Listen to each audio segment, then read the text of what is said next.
Hi, this is Mr. Miller, and today's lesson is on cell reproduction and the cell cycle. And before we start, let me ask you a question. Suppose that Sam brought home a tiny puppy, and as her puppy grew larger here, the question is, what caused the puppy to grow? And the possible choices are, the number of cells in the body increased, the puppy's body absorbed all the food it ate, or the puppy cell's body grew larger as it got older, just got older, and that's why it grew. Or finally, it just kind of stretched. So pause the video and see what you think, A, B, C, or D.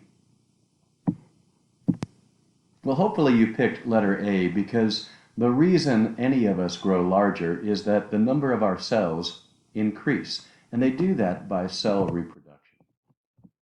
So in today's lesson, we're going to ask the question, why are cells so small? And then secondly, how do they go about reproducing?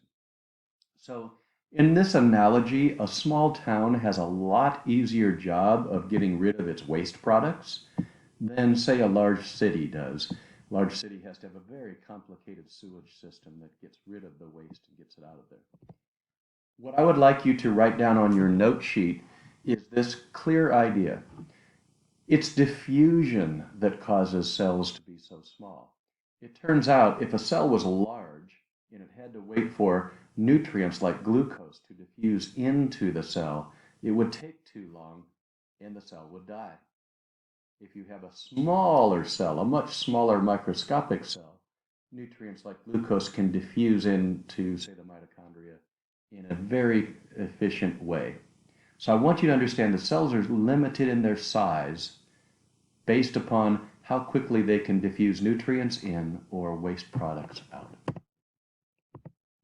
Now, on your note sheet, it asks you what the topic is. Today, we're going to talk about the cell cycle. You have a life cycle. You were a fertilized egg. You developed into an embryo, then a fetus when you looked like a little person.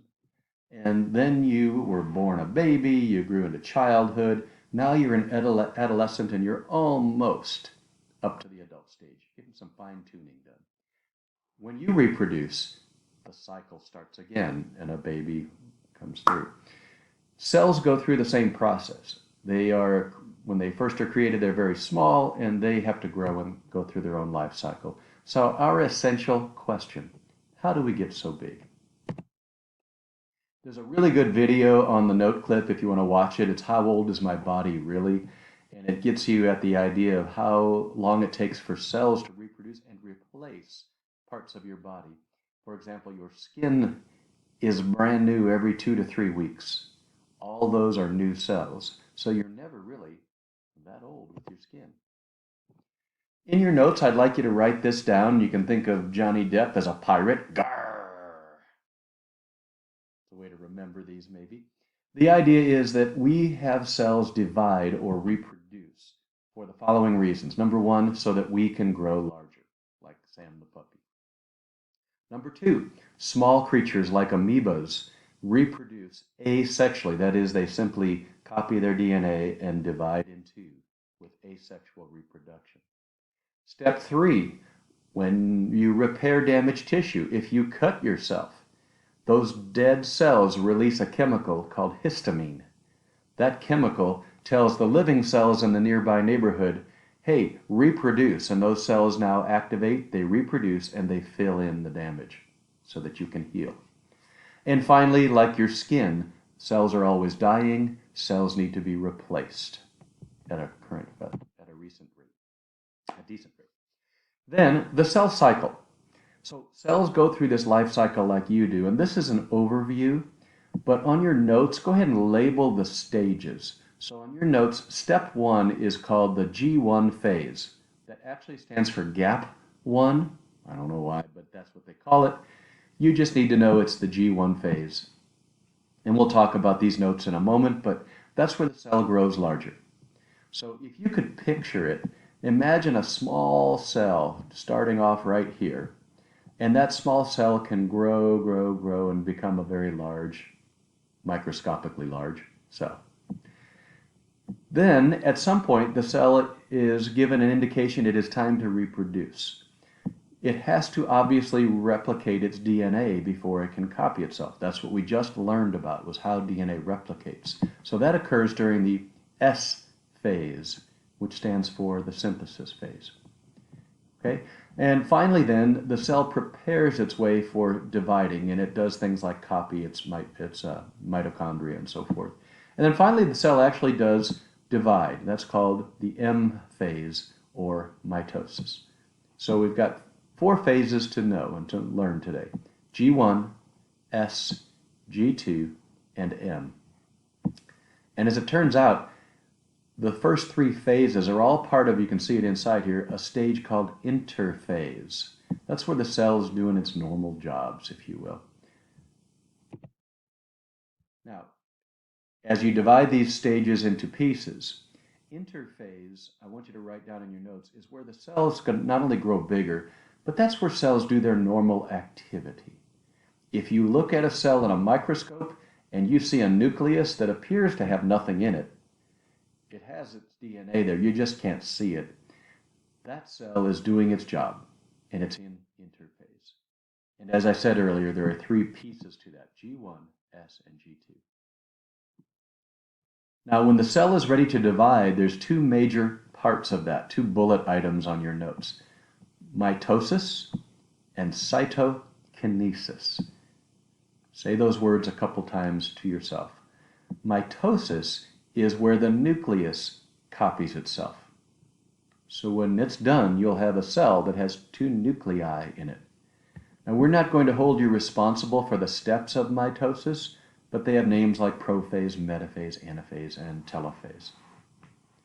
Once mitosis is done and the nucleus is copied, then the cell itself has to split into 2. And that is called cytokinesis, which literally means cyto, cell, kinesis, split. And so the cell will now divide in 2. And when that's done, you'll have 2 brand new cells. So to jot down what these stages are, you can put what's in red in your notes. During G1, the cell grows. It goes from a small cell. As time goes on, following this clock, it grows much larger. And it's doing its job. If it's a skin cell, it's protecting you. If it's a nerve cell, it's sending messages and so forth. Then the cell replicates its DNA. They call this the S phase, or the synthesis phase, because literally the cell is spending its energy synthesizing or creating a new copy of DNA. Once the DNA is replicated, the cell says, well, I need to make copies of all my internal organelles, such as the mitochondria and the Golgi complexes and the ribosomes, and those reproduce. And then finally, the cell goes into the M phase, or mitosis. Now, the interesting thing is, if a cell is incorrectly growing, it has what's called checkpoints. And that's where it double checks to make sure everything's going okay so I can go into the reproduction phase and pass my traits on. So in the G1 phase here, there's a place where the cell is checked for, is it the right size? Does it have enough food to replicate the DNA? Does it have the growth factors it needs to do its copying? And is there any DNA damage that could be harmful to any offspring cells?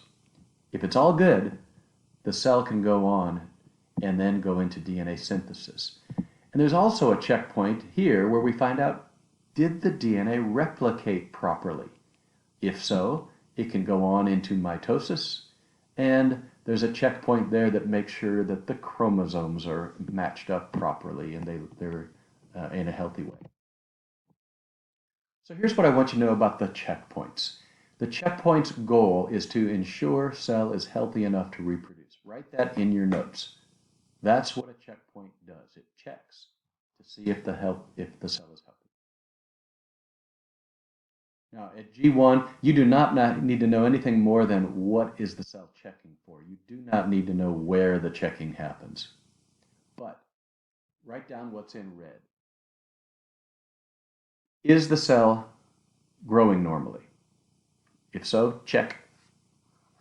Is there damage to the DNA? If no damage, great, check, it moves on. Is the DNA replicating properly? If not, repair that DNA or stop reproducing. And finally, are the spindle fibers, we'll learn about those next class, attaching properly in metaphase. Now, the interesting thing is, if a cell fails a checkpoint, it usually goes through cell death. We call it cell suicide. And the name for that is